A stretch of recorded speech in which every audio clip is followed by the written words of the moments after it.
नाजरीन, गुज़श्ता रोज़ ज़िला जलगांव के जामनेर में अक़लियती तबके के एक नौजवान की हुजूम की जानिब से की गई बहिमाना मारपीट और उसके कत्ल मामले में जलगांव के एकता संगठन ने डीवाईएसपी को एक मेमोरेंडम पेश किया और उनसे मुतालबा किया कि इस मामले की फौरी तहकीकात करवाई जाए, नीज़ मुल्ज़िमीन को फ़ौरन गिरफ्तार करके उन पर सख्त से सख्त कार्रवाई की जाए।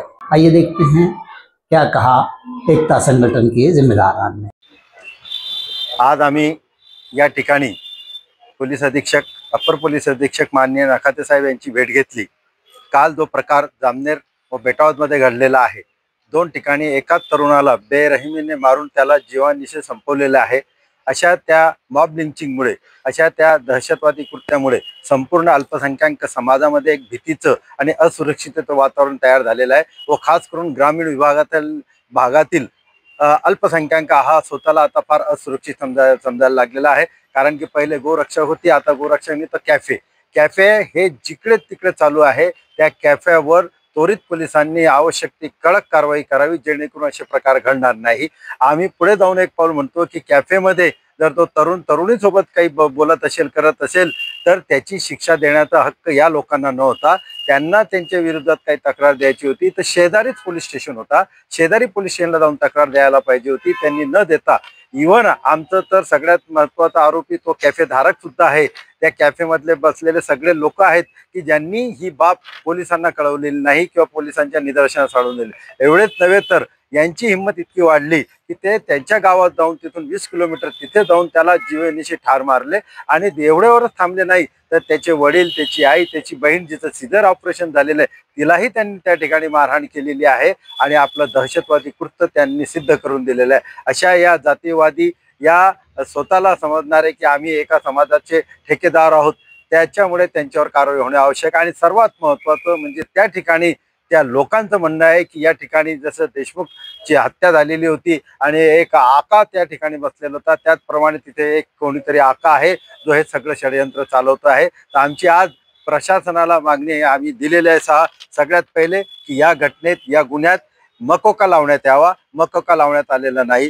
दुसरं आम्ही म्हटलेलं आहे की याचा तपास लोकल पोलीस न करता SITच्या माध्यमाने करण्यात यावा, जेणेकरून कोणताही राजकीय दबाव त्या लोकल पोलिसांवर राहणार नाही। तिसरी मागणी आम्ही केलेली आहे की सर्व संशयितांना अटक करून 90 दिवसाच्या आत दोषारोपण पत्र मान्य न्यायालयात सादर करणे आवश्यक आहे। चौथी आहे आम्ही मानवाधिकार आयोगाने सो मोटो याची दखल घेऊन आवश्यक ती कारवाई करणे आवश्यक आहे।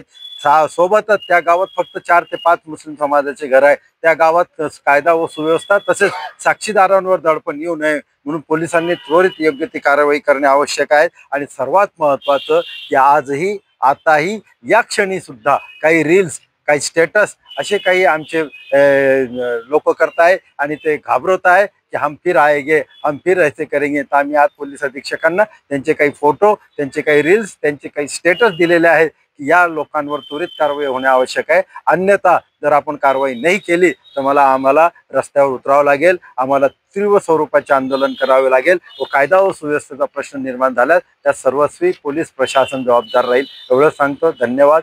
एकता संगठन जळगाव। मैं ऐसा बोलना जी था, हमारी बात रही थी पर तुम तुम्हारी तरफ से बोल दे।